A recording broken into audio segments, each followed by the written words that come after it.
It's the Security Weekly News, episode 293. I'm Doug White, and it's Friday, the 28th of April in 2023. We've got Github, FIN7, bunch of banks, Minecraft, Google Authenticator, Qualcomm, TenCent, BlueSky, Derek Johnson, and more on this episode of the Security Weekly News. This is a Security Weekly production for security professionals by security professionals. Please visit securityweekly.com/subscribe to subscribe to all the shows on our network. We interrupt our program to bring you this important message. It's the show that keeps you up to date on the latest security news twice a week, your trusted source for accurate security information and expert analysis. It's time for Security Weekly News. Did you know that Active Directory is exploited in 9 out of 10 cyber attacks? With access to Active Directory, attackers can gain control of your network. To keep attackers out, you need to find and fix Active Directory security gaps. Meet Purple Knight, a free security assessment tool that scans your environment for hundreds of vulnerabilities and helps you fix the problems. Ready to reduce your Active Directory attack surface? Download Purple Knight, the #1 Active Directory security vulnerability assessment tool. Visit securityweekly.com/Semperis, SEMPERIS, for more information.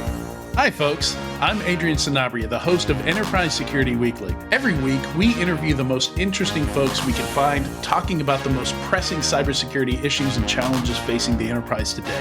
Myself and my co-hosts have each been in the industry for decades, long enough to see the patterns in the industry and explore where trends are going. In addition to enterprise challenges, we also follow the vendor space, the most interesting security startups emerging, technology and product trends, all the most interesting funding and acquisition announcements. Finally, we love to discuss the latest trends in tech and how they'll impact cybersecurity. If you're wondering how the latest in AI, quantum computing, cloud, and DevOps is going to impact security a few years down the road, you should follow the Enterprise Security Weekly podcast.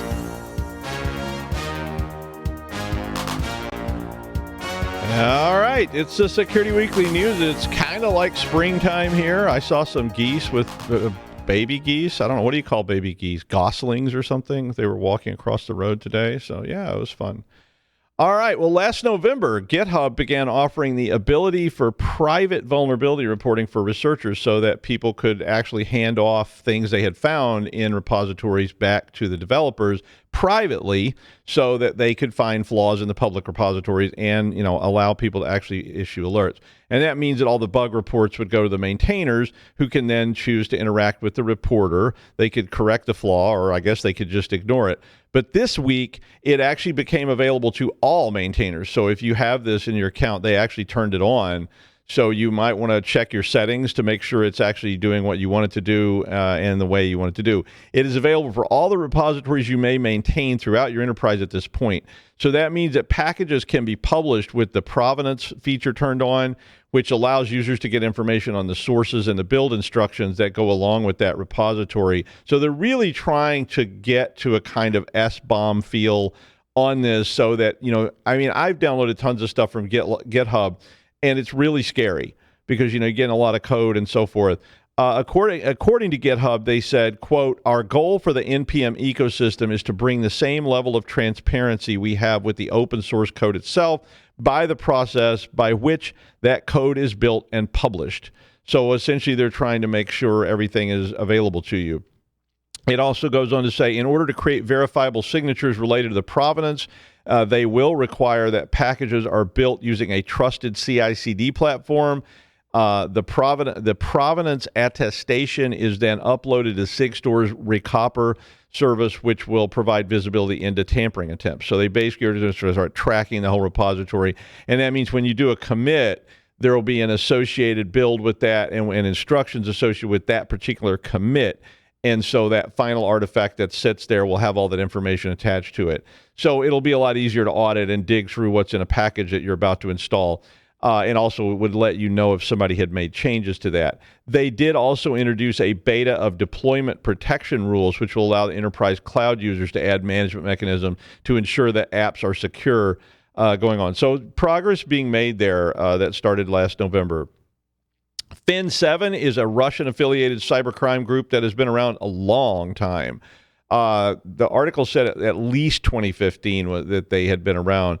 They've been involved with pretty much all sorts of groups, including Revil, Darkside, Black Matter, ALF-V or ALF-5, or I don't know how you say that, and Black Basta.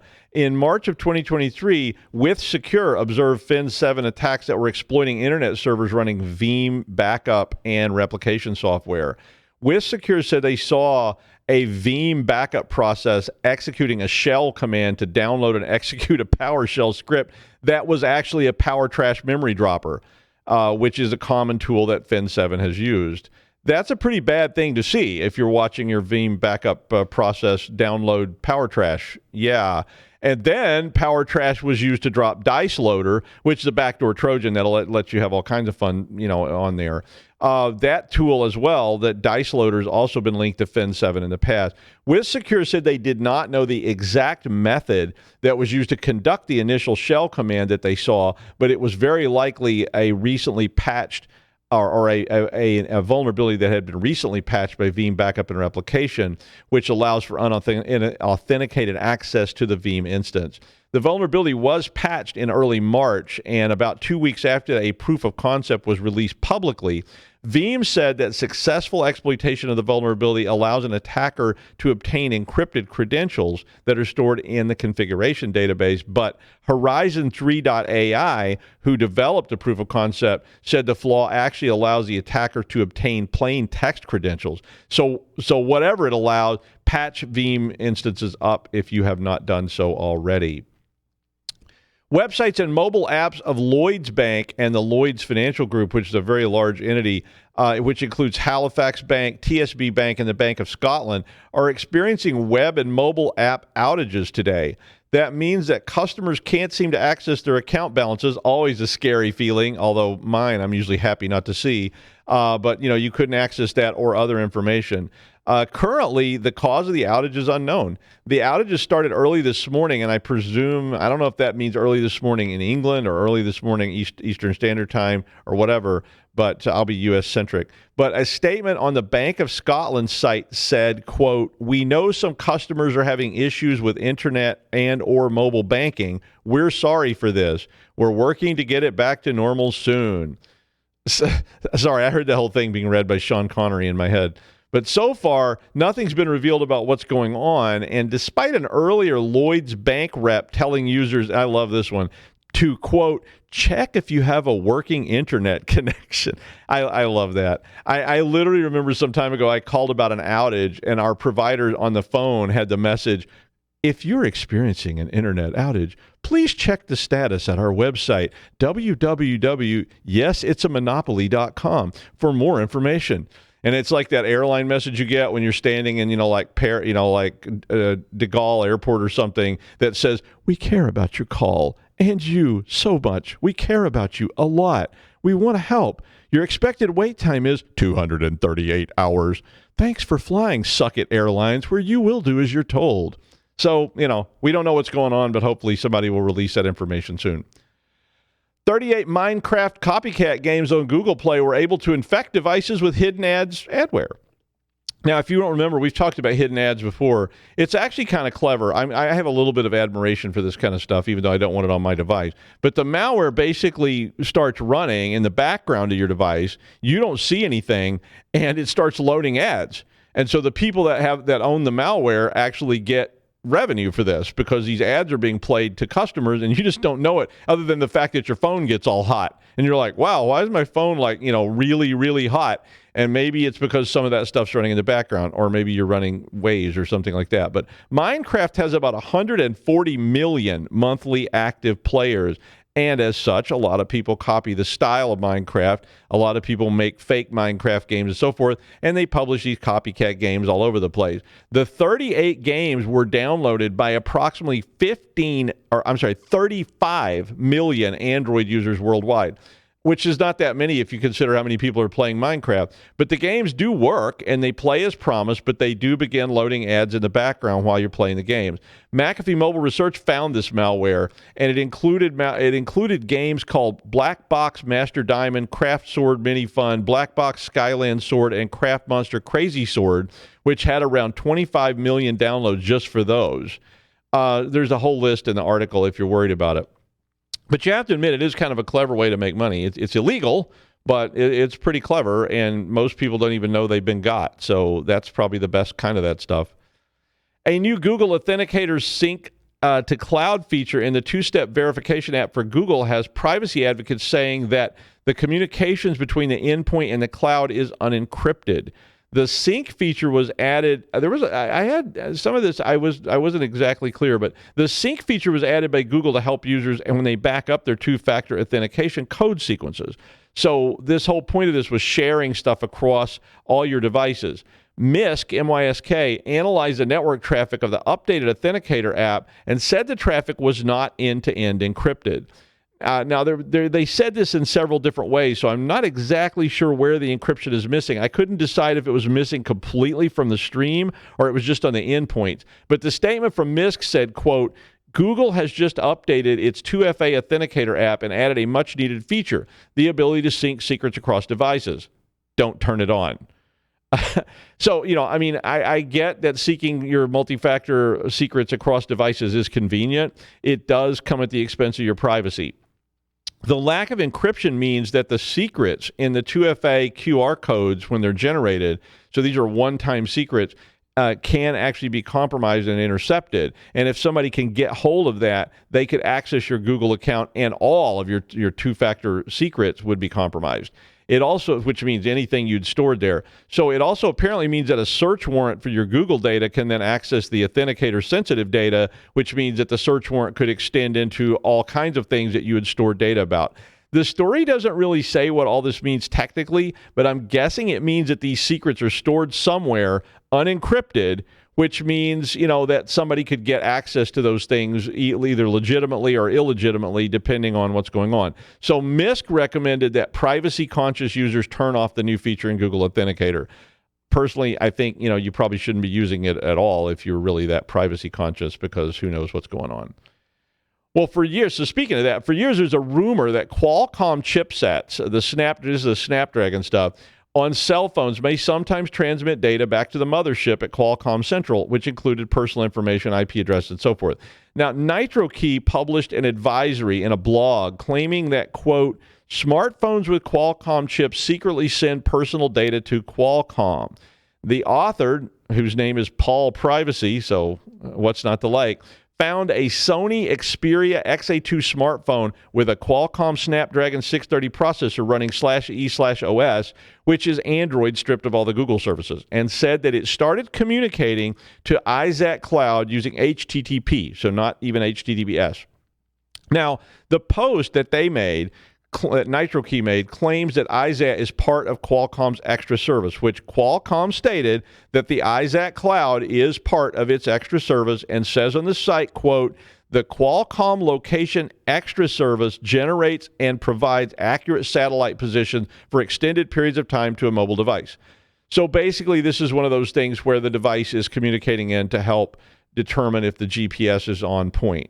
They went on and said when the phone downloads the information using HTTP, it reveals to the servers the public IP addresses of the phone plus some device metadata.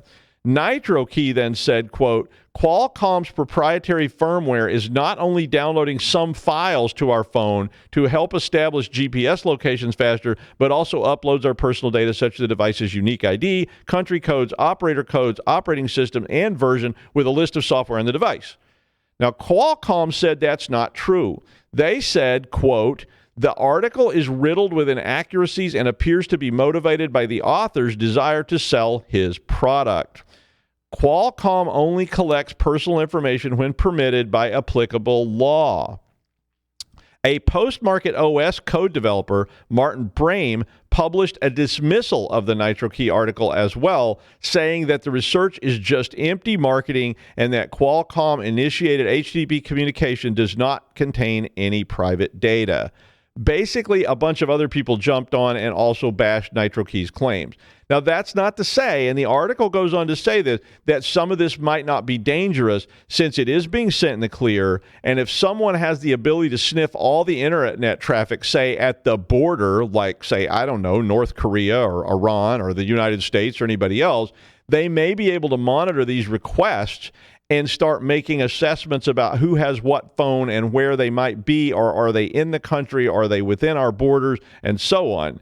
So basically, I think for most people, this is not a huge threat. But look, if your life depends on you not being tracked by your phone, toss the cell phone right now and any other cell phones that you may be using, because somebody may be able to track you if they want to badly enough. It's an interesting article and maybe worth your time. TenCent Cloud announced that they are now offering deepfakes as a service, and they're offering it for $145 US. And if you want to pay them, you can obtain a high-def digital human of your very own. Mine is called Bert, and he's kind of old and grumpy, but he is my only friend. But anyway, if you will provide the Chinese company 3 minutes of live action video and 100 spoken sentences, they will create a person for you. They're available in both Chinese and English and full or half bodies. Wait, why would my deep fake need a full body? We're not going there. The general manager of TenCent Cloud Intelligent Digital Human Products said they hope to build an automated AI plus digital intelligent human factory. Yeah, that'll be popular. But this all resides on the TenCent Cloud TI platform, and TenCent's notorious for, getting in trouble. But they already have apparently 10 AI algorithms available. 5 styles of digital humans are currently available: the 3D realistic, the 3D semi-realistic, the 3D cartoon, a 2D real person, and a 2D cartoon. Their biggest use so far seems to be to host live-streamed infomercials, which are really, really popular in China. Okay, here's my business idea. Create a persona and rent a persona to people to huck products. Wow, that kind of sounds like what people do already. Creepy. I don't know. I need a new job, really. So if you want to hire me, call in. All right, speaking of TenCent, next up, Derek Johnson of SC Media joins us to talk about his reporting on President Obama and President Xi Jinping and an agreement they made 8 years ago. Hi, Derek. How are you? Hey, I'm doing well, thanks. I'm a little tired post RSA, but yeah. I liked your article. I enjoyed reading it. It reminded me of something I hadn't thought about in a long time. This agreement between Obama and Xi Jinping. Would you just give us like a quick recap of what that agreement was about? I think that would be helpful. Yeah. So for those who kind of don't know, or it was a long time ago, in 2015, 8 years ago, the United States under Barack Obama and President Xi reached an agreement that was really kind of designed to end what was, even up to that point, a really persistent pattern of cyber attacks coming from China, targeting American businesses, stealing intellectual property, stealing trade secrets and other things. And this was a year after the 2014 Sony hack, which really kind of put cyber on the map in a lot of people's minds. And it was around the time that we were starting to become aware of this multi-pronged effort by Russia in cyberspace to influence the 2016 presidential election. So it was kind of at a time when cyber and it's what it could do in a geopolitical context was starting to become more and more apparent. And at the time, President Barack Obama, then president, he really sort of presented the treaty as this sort of historic agreement that was going to cut some of this stuff off, if not entirely, then mostly with China. He, in a joint press conference with President Xi, said, I told him it has to stop. The United States government does not engage in economic espionage for commercial gain. And, now our two countries have a common understanding that this is the way forward. And I think anyone who has probably paid attention over the last 8 years can say that did not happen, right? Chinese hackers didn't stop targeting American businesses. But when you had a chance at RSA to talk to folks from Google and Mandiant and really get sort of a full bore 360 look at the way Chinese-led cyber attacks have evolved over that time, and they've really become more aggressive. They've become more innovative. They've become a lot more targeted, specifically at the industries and companies in America that are responsible for America's technological edge. So okay, that was sort of the premise. So could we break this down into some categories? I think because there's what I would call straight up illegal stuff. So that's people that are actively hacking for ransomware, for whatever. there's the kind of pseudo or quasi governmental stuff where they've encouraged. I mean, and I know this from a long time ago. China and Russia have always really encouraged like corporate espionage and all this kind of stuff because there's sort of a basic idea that, hey, they're the enemy. If we steal the design for a 55 Chevy, there's no reason we can't call it a Zot and produce it in Russia. And China does the same thing. I mean, they take U.S. technologies and U.S. Stuff, and they just refuse to acknowledge copyright law, patent law, or anything else. Because I know I used to have a book, and my publisher told me, under no circumstances could I take my book with me to China. And I was like, what? He was like, I asked him if I could get like 50 copies to take with me to China. I was going to give them away to students or something. And he was like, oh, hell no, you can't do that. He was like, they'll just take your book and photocopy it and sell it. They'll be selling it on websites in a day. And I was like, wow, I never really thought about that. But so, and then of course there's the kind of government espionage stuff that is more like James Bondy kind of, we want to see what they're up to things. And I mean, did this agreement affect any of that stuff, or was it just them saying, don't do bad stuff? I mean, I couldn't get a feel for it. Yeah, I mean, I think what we have come to realize since 2015, and I think even before that, is cyber is a component of it's one of the ways, it's one of the components, one of the tools that nations project their power. It's one of the ways that they fulfill their national priorities and objectives.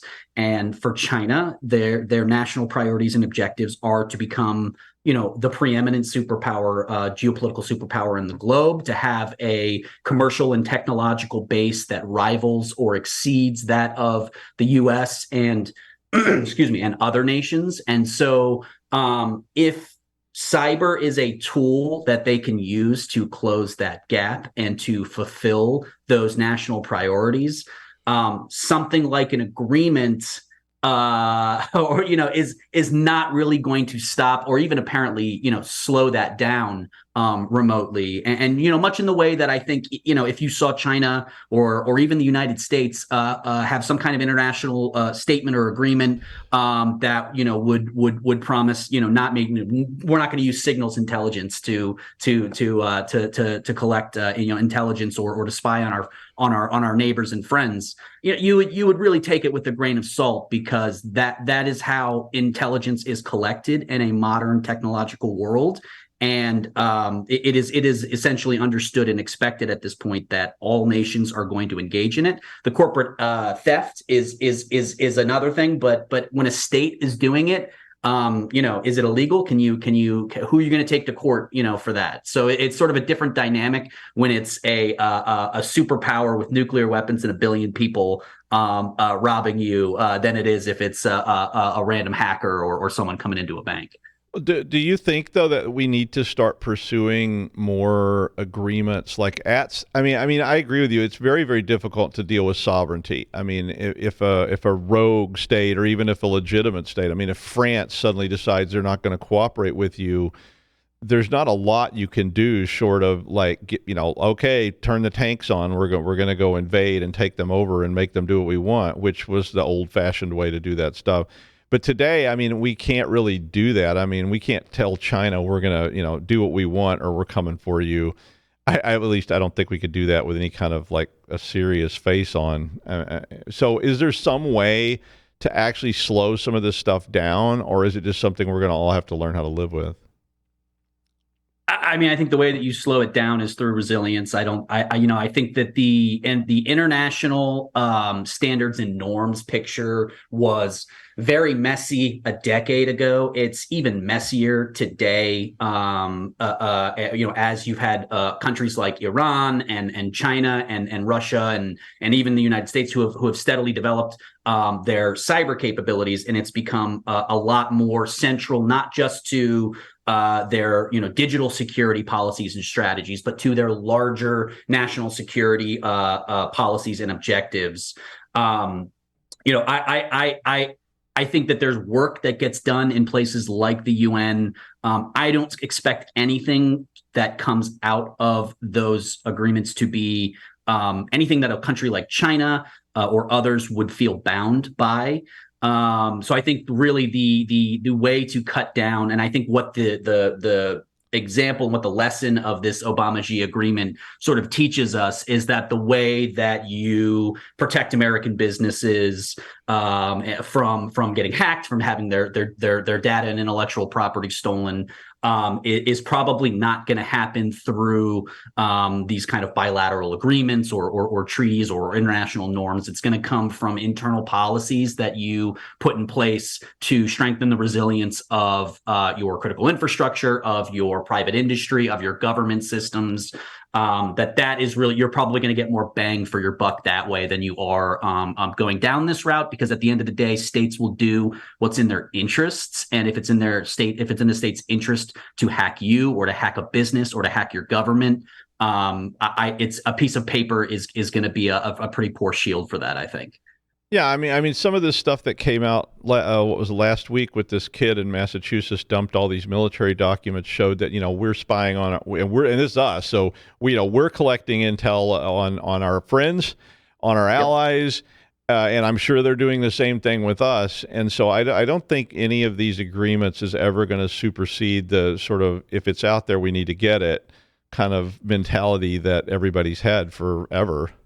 Every country has a very clear idea of what norms look like when it's applied to other nations, and when it's in relation to their own victims. They tend to have a much more nuanced and complicated view of what international norms are in cyberspace when they're the ones doing the hacking, when they're the ones doing the spying. And so that's sort of what I mean. This is ultimately just, it's part of the game of geopolitics and intelligence and that whole area. We shouldn't expect that cyber is going to be dramatically different as a form of intelligence collection and power projection than a lot of the other tools that we've seen. So I'm guessing that in the end, it just sort of comes down to don't get caught.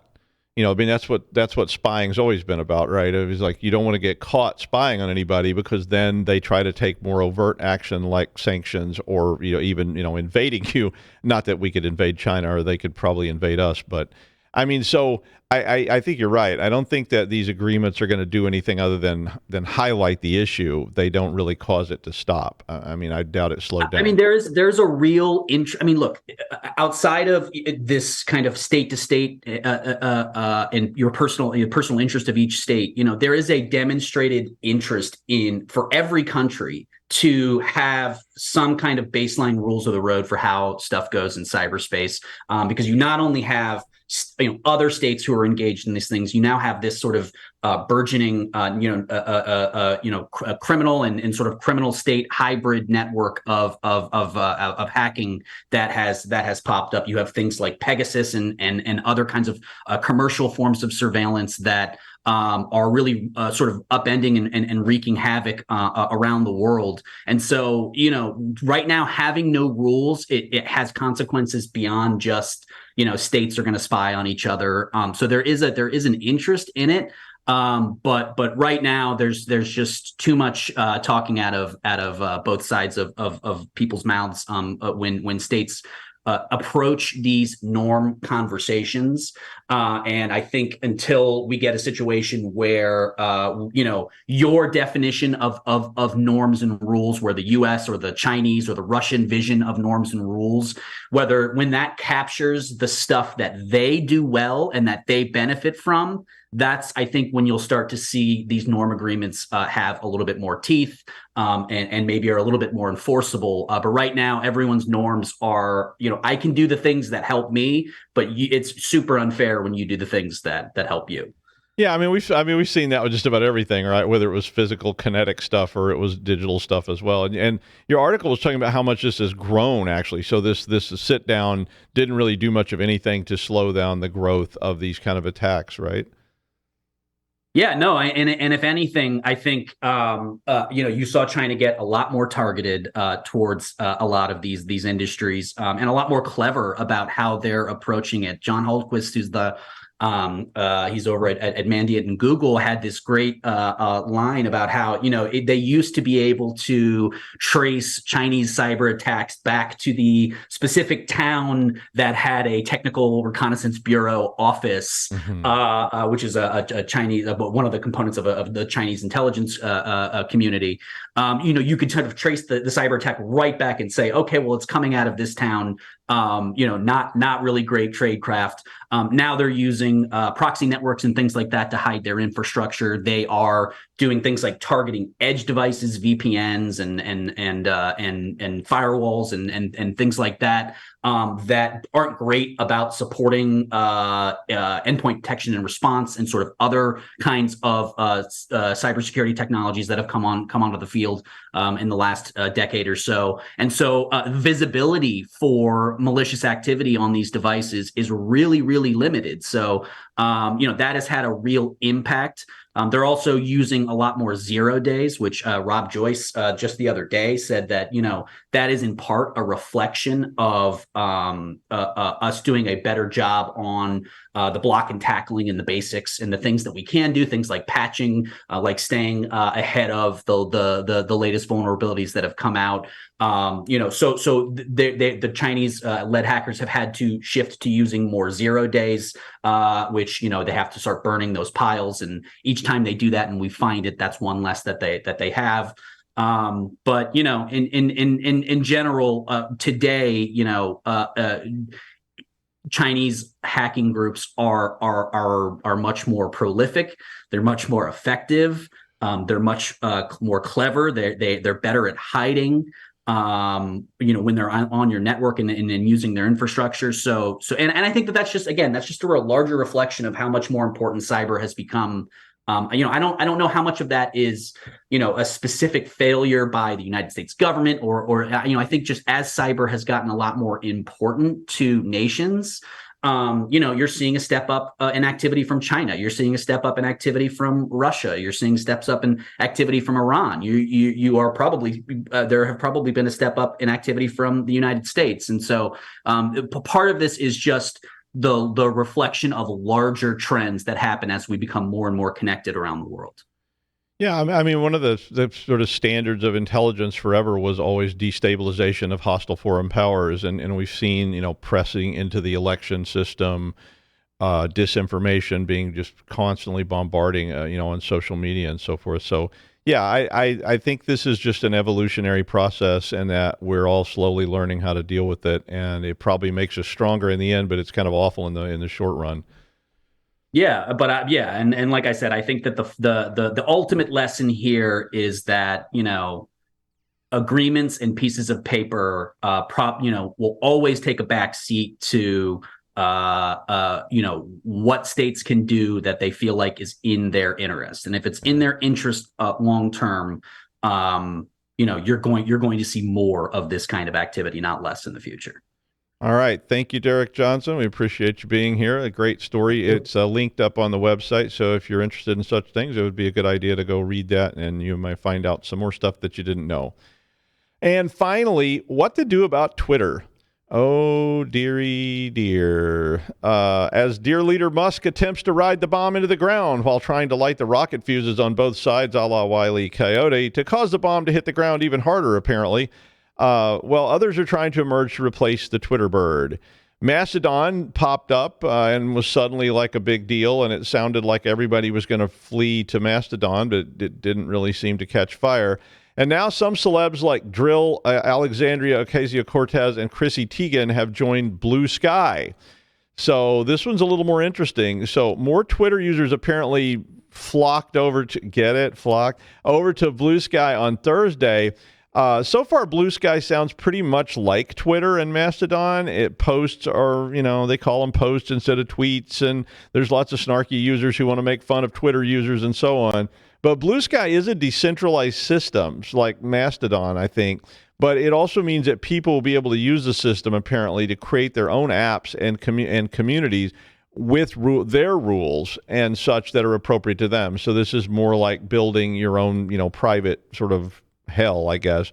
But the goal says they want to create a system where no single person or algorithm decides the experience. So Jack Dorsey announced the plans for BlueSky back in 2019, founder of Twitter, and said that his goal was that Twitter would eventually be a client of BlueSky, so it would be a subset. It's not clear at this time if Musk has a relationship with the company, but the article says that BlueSky has received financial support from Twitter in the past, but operates separately and has its own LLC, which was founded in 2022. So BlueSky currently is only in the beta invite stage, so either get on the wait list on their website or you can get somebody to invite you. We'll see what happens, but that's the news. Thanks, Derek Johnson, and we'll see you next week on the Security Weekly News.